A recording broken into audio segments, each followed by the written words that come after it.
15 شعبان کی رات میں ہمارے ملکوں میں جو ہمارے عجمی ملک ہیں اس میں وہ کچھ ہو رہا ہے جو نہ میرے نبی نے کیا، نہ صحابہ نے کیا، نہ تابعین نے کیا۔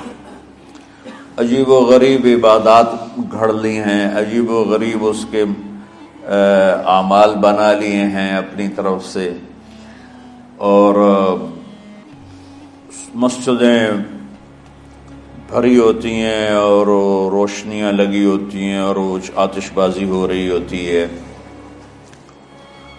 میرے نبی نے اس رات کی فضیلت بتائی، عمل کوئی نہیں بتایا۔ جیسے یہاں کوئی صلاۃ تسبیح کی جماعت کرا رہے ہوتے ہیں، کوئی اجتماعی تہجد پڑھ رہے ہوتے ہیں، کوئی دیگیں چڑھا رہے ہوتے ہیں، کوئی آتش بازی کر رہے ہوتے ہیں، تو وہ اس میں اتنا غلو ہو گیا ہے کہ یہ بھی ٹھیک نہیں۔ اور کچھ علماء نے اس کے رد میں اس کا اتنا انکار کیا ہے کہ اس رات کی کوئی فضیلت ہے ہی نہیں، یہ بھی ٹھیک نہیں۔ اس بیچ کا راستہ، اس رات کی فضیلت میں جتنی احادیث ہیں وہ ضعیف ہیں، لیکن اتنی کثرت سے ہیں کہ ان سب کا مل کر جمع ہو کر کم از کم وہ حسن لغیر ہی تک تو پہنچ جاتی ہیں۔ اور ابن عثیمین رحمۃ اللہ علیہ نے بھی یہ لکھا ہے کہ زیادہ سے زیادہ ان احادیث کے مجموعے سے، چونکہ اگرچہ ضعیف ہیں لیکن کافی زیادہ ہیں، تو وہ حسن لغیر ہی تک پہنچ جاتی۔ تو حسن لغیر ہی سے کوئی عمل ثابت نہیں ہوتا، عمل ثابت ہوتا ہے صحیح حدیث کے سے۔ ایک احادیث کی کثرت سے روایات اور ایک امت کا عمل، کہ امت کا بہت بڑا طبقہ صدیوں سے اس رات کا اہتمام کر رہا ہے، لیکن کچھ عرصہ پہلے تک اہتمام تھا دن میں روزہ رکھنا، رات کو کوئی نوافل پڑھ لینا، کوئی 2 چا زیادہ پڑھ لینا، لیکن اب یہ ڈھول تماشے جو اب شروع ہوا ہے اس کا تو کوئی وجود ہی کوئی نہیں ہے۔ تو اس رات کو اللہ تعالیٰ نے مبارک بنایا، اور حدیث پاک میں آتا ہے کہ اللہ تعالیٰ اس رات میں ساری دنیا کے لوگوں کی بخشش فرماتا ہے سوائے 5 آدمیوں کی۔ 5 کے سوا سب اہل ایمان کی بخشش ہو جاتی ہے۔ مشرک، المشرک، پہلا مشرک، دوسرا مشاحن، مشاحن کیسے کہتے ہیں؟ دل میں بغض رکھنے والا، کینہ رکھنے والا۔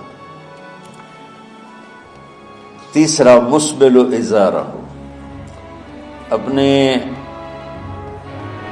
پاجامے شلوار چادر کو ٹخنوں سے نیچے تک لے جانے والا، لیکن ایک شرط کے ساتھ کہ وہ تکبر کی وجہ سے، سستی کی وجہ سے ہے، غفلت کی وجہ سے ہے۔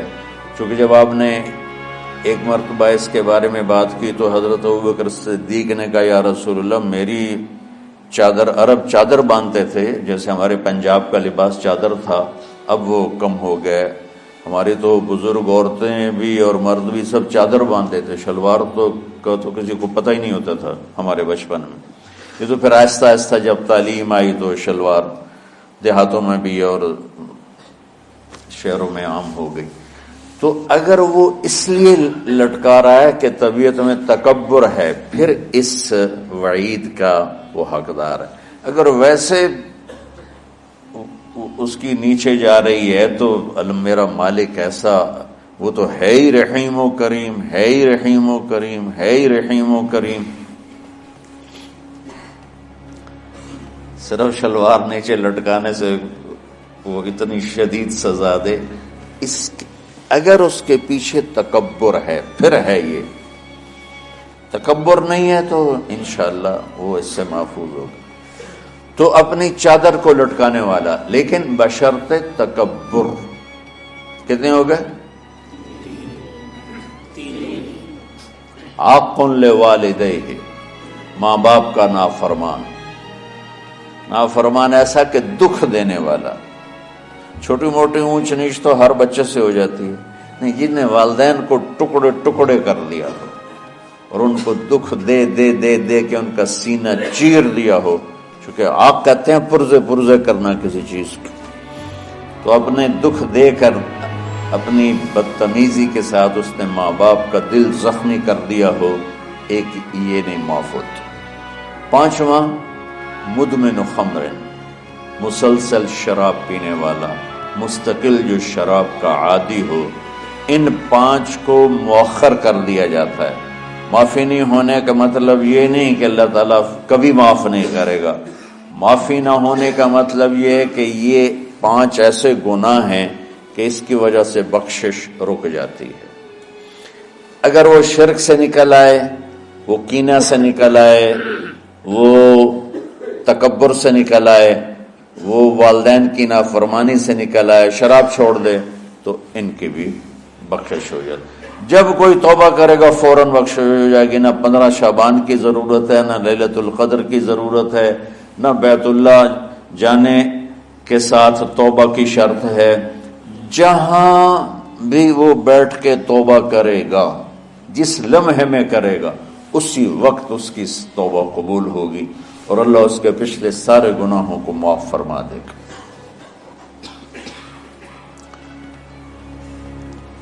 دن کا روزہ، رات کا قیام، زیادہ سے زیادہ قیام سے مراد نوافل ہیں. کوئی گھر میں پڑھ لے، کوئی مسجد میں پڑھ لے.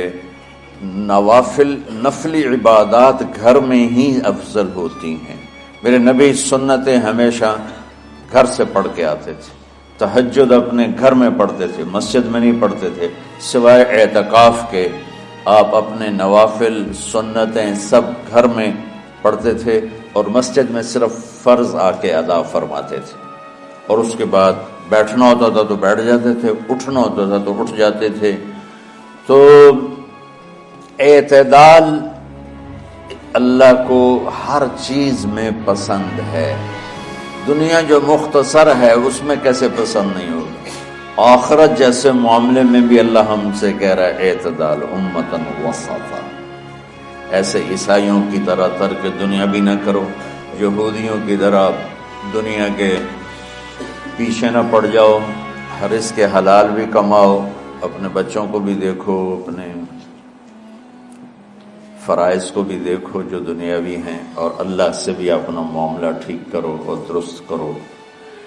بعد کے زمانے میں صحابہ کے بعد سے ہی ایک انتہا پسندی امت میں آئی. ساری ساری رات جاگنا. فلاں بزرگ تھے، وہ رسے سے اپنے بالوں کو باندھ لیتے تھے کہ نماز پڑھتے پڑھتے جب نیند آئے اور جھٹکا لگے تو رسے سے بندھے ہوئے بالوں سے اس جھٹکے سے تکلیف ہو اور ان کی آنکھ کھل جائے اور پھر نفلوں میں شروع ہو جائے. ایک فلاں بزرگ تھے، وہ اپنے آنکھوں میں نمک کا سرما لگاتے تھے تاکہ آنکھیں جل جائیں اور اس میں وہ جلن پیدا ہو جائے اور نیند اڑ جائے.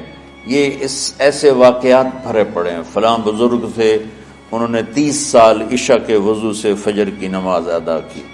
یہ اپنی جگہ پہ بزرگی ہے، لیکن یہ بھائیو یہ دین ہم پیش نہیں کر سکتے. فلاں بزرگ تھے، وہ 30 سال سے ستو کھا رہے تھے کہ روٹی کھانے اور ستو کھانے میں 70 دفعہ سبحان اللہ کا فرق پڑ جاتا ہے. تو روٹی کھائیں تو 70 دفعہ سبحان اللہ کم کہہ سکتے ہیں، اور ستو کھائیں تو 70 دفعہ سبحان اللہ زیادہ کہہ سکتے ہیں. تو لہٰذا ان کا مجھے تو 30 سال ہو گئے، میں تو ستو کھا رہا ہوں، میں تو روٹی نہیں کھا رہا. یہ دین نہیں ہے. یعنی یہ وہ دین نہیں جو ہم انسانیت کو پیش کر سکیں. یہ تو لوگوں کو دوڑانے والی بات. یہ راہبانیت کی شکل ہے. یہ وہ دین نہیں جو ہم لوگوں کو پیش کریں گے تو وہ کہیں گے واہ واہ واہ واہ کیا دین ہے بھائی، قبول کرو. یہ ایک قسم کا غلو آیا. میں ایک حدیث سناتا ہوں، بخاری شریف میں بھی ہے، مجھے اب ہر شے بھول گئی، لیکن وہ ہے نہی الغلو، اس طرح کر کے آپ لوگ زیادہ جانتے ہوں گے جو پڑھ رہے ہیں کہ غلو سے نہیں۔ حدیث آپ کو سب کو یاد ہوگی کہ 3 صحابہ آئے اللہ کے نبی کے گھر اور پوچھا کہ اللہ کے نبی رات کیسے گزارتے ہیں؟ تو گھر والوں نے کہا سوتے بھی ہیں، جاگتے بھی ہیں، کھاتے بھی ہیں۔ تو وہ تینوں آپس میں کہنے لگے وہ تو نبی ہیں، سوئیں بھی تو کوئی بات نہیں، اور شادی ہے کوئی بات نہیں، ہم تو نبی نہیں، ہمیں تو کچھ کرنا چاہیے۔ ایک نے کہا کہ میں ساری زندگی روزہ نہیں چھوڑوں گا، ایک نے کہا کہ میں ساری زندگی سوؤں گا نہیں، ایک نے کہا میں ساری زندگی شادی نہیں کروں گا۔ تو دیکھنے میں تو واہ واہ کیا بڑی بزرگی ہے بھائی، بڑے بزرگ ہیں۔ ہمارے نبی کو پتہ چلا، آپ نے تینوں کو بلا لیا، کہا تم مجھ سے زیادہ اللہ سے ڈرنے والے ہو، میں تم سے انا اتقاکم یا اخشاکم، الفاظ آپ لوگ کو زیادہ یاد ہوں گے لیکن مفہوم میں صحیح پیش کر رہا ہوں۔ آپ نے کہا میں تم سے زیادہ اللہ کو جانتا ہوں، تم سے زیادہ اللہ سے ڈرتا ہوں، میں سوتا بھی ہوں، میں کھاتا بھی ہوں، میں روزے بھی رکھتا ہوں، میں چھوڑ بھی دیتا ہوں، میری بیویاں بھی ہیں، میں اپنی بیویوں کے پاس بھی جاتا ہوں۔ تم دین میں غلو سے بچو، پہلے امتوں کو ہلاک کر دیا دین میں غلو۔ دنیا میں غلو یعنی انتہا پسندی، ایکسٹریمسٹ ہونا، دنیا ہو یا دین ہو، دونوں میں اعتدال بچو، اللہ تعالیٰ کو پسند ہے۔